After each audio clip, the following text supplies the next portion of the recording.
First time in Sochi, first time in Russia for Formula One, and it's always a big challenge going to a new circuit. It's very easy to underestimate how much knowledge you take to a circuit because you've raced there for several years beforehand. So going to a brand new one, it really puts the team on edge to make sure that they've covered all the bases. We know the outline of the track, we know its layout, and we've had some opportunity to run that layout both in our offline computer simulations but also with our driver simulator to try and learn its characteristics, to try and learn the type of setup that prospers at that circuit, and to try and make sure that we don't get caught out when we arrive there. Looking at the layout of the Sochi track, you can already see a few things about it, and those things are reinforced by the work in the simulator. You see two very long, comparatively long straights. You see a number of quite slow speed corners, all in a similar sort of speed range, and really, you know, on the lowish end of the speed range, and then the track being visually dominated by a single really quite aggressively fast, long flowing left-hander shortly after the start-finish straight.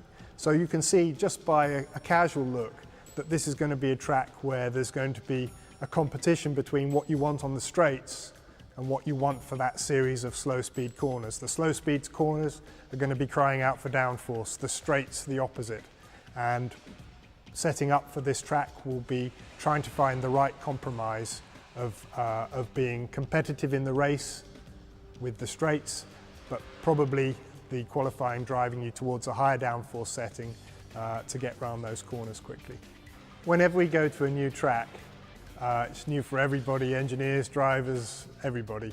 And in the opening sessions, in free practice, you see the drivers learning that track at different rates. Generally speaking, the more talented drivers, the ones who tend to have more spare mental capacity to go along with their driving skills, they tend to start establishing competitive lap times earlier in the weekend than the others. But all the drivers in Formula One have got the wherewithal, the talent to learn a track and be pretty much on the money by the time qualifying comes. So that new track effect will only really persist for the first session or two. By then, everyone will be on the same playing field. So by the time we get to the important sessions, qualifying and the race, the key things will be, as always, the package, the car package that you bring to the track, the setup that you're able to put on it, how well your driver qualifies and races it,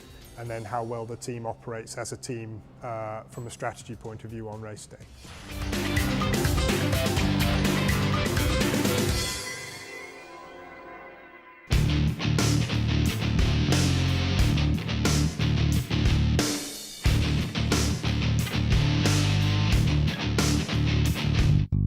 Materials play a very important role in Formula One. It is fundamental to choose the right materials in the right place. 95% of a Formula One car essentially consists of either carbon composite materials or light metal alloys, although there's still other components made out of other materials such as ceramics, plastics or rubber, for example.